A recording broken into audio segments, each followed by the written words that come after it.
A paz do Senhor, aqui quem vos fala é o pastor Oséias Oliveira. Eu gostaria de deixar um texto de meditação, João, capítulo 20, Evangelho de Jesus, escrito por João, capítulo 20, versículo 10 a seguir, aonde nos diz: os discípulos voltaram para casa. Maria, porém, ficou à entrada do sepulcro, chorando. Enquanto chorava, curvou-se para olhar dentro do sepulcro e viu dois anjos vestidos de branco, sentados onde estivera o corpo de Jesus, uma à cabeceira e o outro aos pés. Eles lhe perguntaram: mulher, por que você está chorando? Maria responde: levaram embora o meu Senhor. Respondeu ela: e não sei onde o puseram. Nisso, ela se voltou e viu Jesus ali em pé, mas não o reconheceu. Disse ele: mulher, por que está chorando? Quem você está procurando?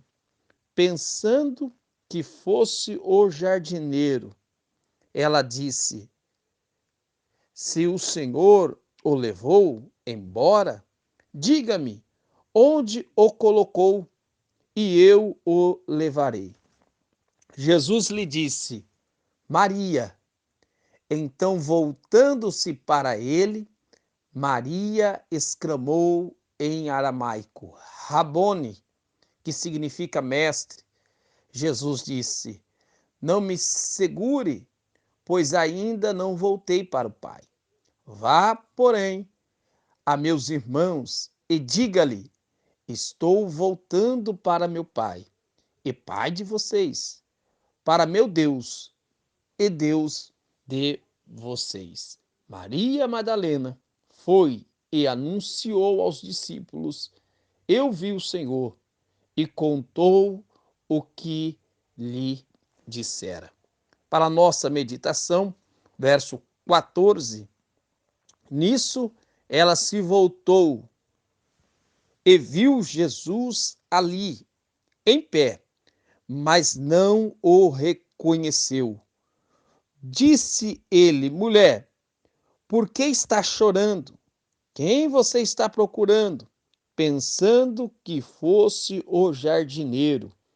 Ela disse: seu Senhor levou embora. Diga-me onde o colocou e eu o levarei.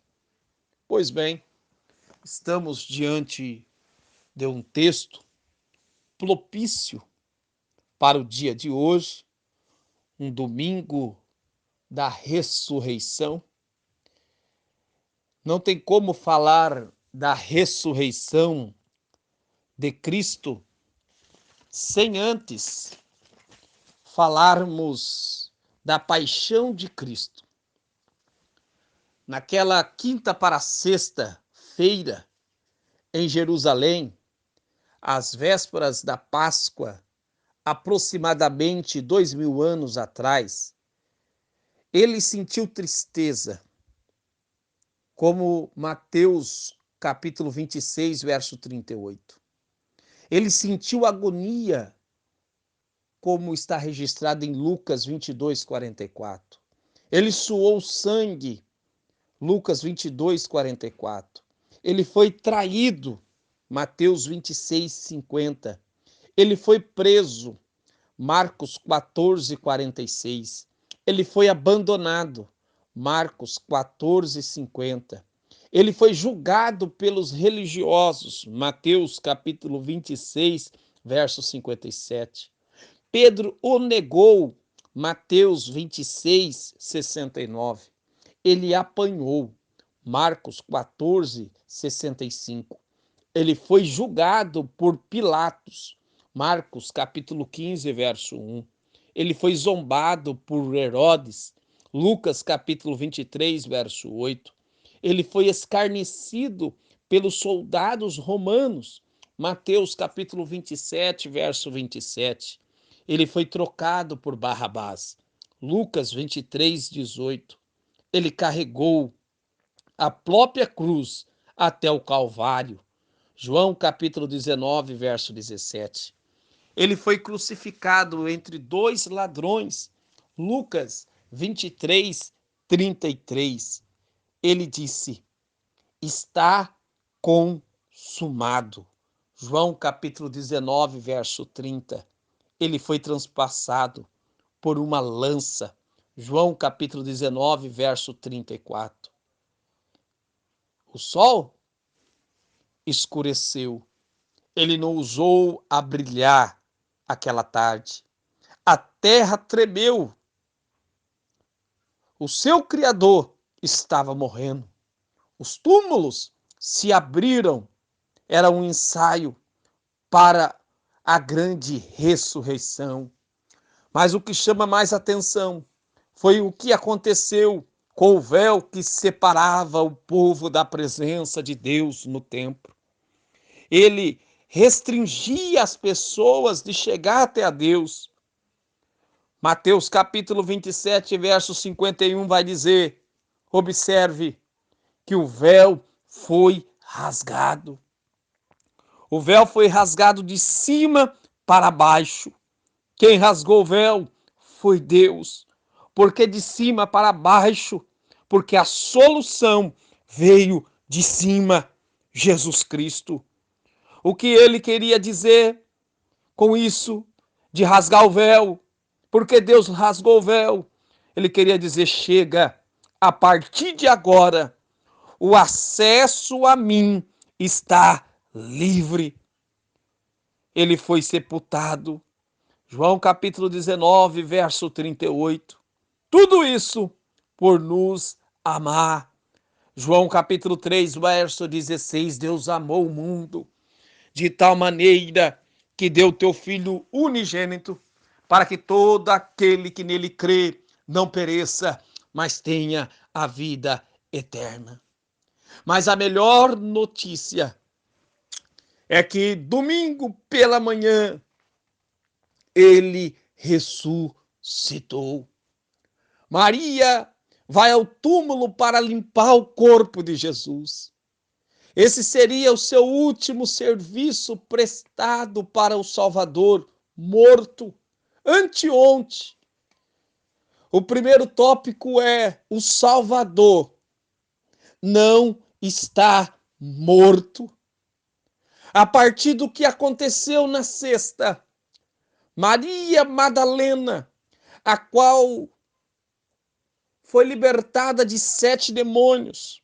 Maria Madalena nunca foi prostituta, a Bíblia não diz isso. Maria pensa que serve a um morto. Ela não tinha expectativa de ouvir, de sentir, de falar. Para ela, ele estava morto. Muita gente serve a Jesus assim, sem expectativa, sem esperar pelo sobrenatural. Eu tenho uma palavra para o teu coração. Jesus está vivo. Você pode ter expectativa, você pode esperar o sobrenatural do Senhor, porque a Bíblia diz que o mesmo que operou no passado é o mesmo que opera hoje. Em João capítulo 20, verso 10 ao 13, o texto vai dizer que Maria, porém, ficou à entrada do sepulcro chorando.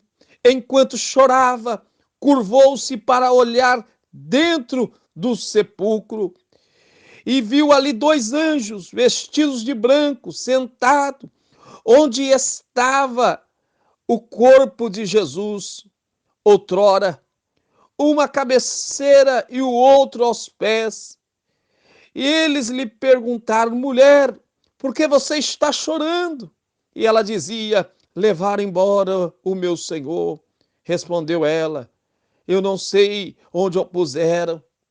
Ou seja, ela não esperava, ela não tinha expectativa de esperar o sobrenatural de Deus. Segundo tópico, não, não, não é o jardineiro. Diz o texto, nisso ela se voltou e viu Jesus ali em pé, mas não o reconheceu. Disse ele, mulher, por que está chorando? Quem você está procurando? Pensando que fosse o jardineiro. Ela disse, se o Senhor o levou embora, diga-me, onde o colocou e eu o levarei. Observe, lá está ela, servindo depois do sofrimento de sexta. Mesmo depois de tudo, ela pega o seu balde e vai. As perdas podem comprometer nossa visão. Ela olha para Jesus, mas acha que era o jardineiro. Algumas pessoas são assim. Nunca é Jesus, sempre é o jardineiro. Ah, é o pastor, não, não é Jesus. Ah, é só uma coincidência. Tem pessoas assim. Jesus está agindo, mas não consegue enxergar Jesus. Enxerga o jardineiro. Jardineiro não te faz tremer ao citar o seu nome. Quando Jesus fala, é diferente. Ele diz, as minhas ovelhas ouvirão a minha voz e reconhecerão. Jesus lhe disse, Maria. Então, voltando-se para ele, Maria exclamou em aramaico, Rabone, que significa mestre. Jesus disse, não me segure, pois ainda não voltei para o Pai. Vá, porém, a meus irmãos. Ei, você é irmão de Jesus. Jesus é o nosso irmão mais velho. Vai lá, diz a meus irmãos e diga-lhe, estou voltando para meu Pai e Pai de vocês. Você tem um Deus que pode chamar de Pai. É Pai de Jesus, mas também é Pai nosso. Jesus continua dizendo para ela, para meu Deus e Deus de vocês. Você tem um Deus que no momento mais difícil você pode contar com Ele. O sepulcro está vazio. Esta é a nossa esperança. Não servimos a um Cristo morto, mas o Cristo vivo. Jesus está vivo. A morte não pôde detê-lo. Seu túmulo está vazio. Este é o ápice da mensagem do Evangelho. O Cristo crucificado na sexta-feira, mas ressuscitou no domingo. Se Jesus não estivesse ressuscitado, diz o apóstolo Paulo, nossa fé seria vã e também a nossa pregação. 1 Coríntios capítulo 15, verso 14. Louva a Deus, bendiga a Deus neste domingo de Páscoa, porque Jesus está vivo, está à destra do Pai, intercedendo por mim e por você. Fica com esta palavra em nome de Jesus.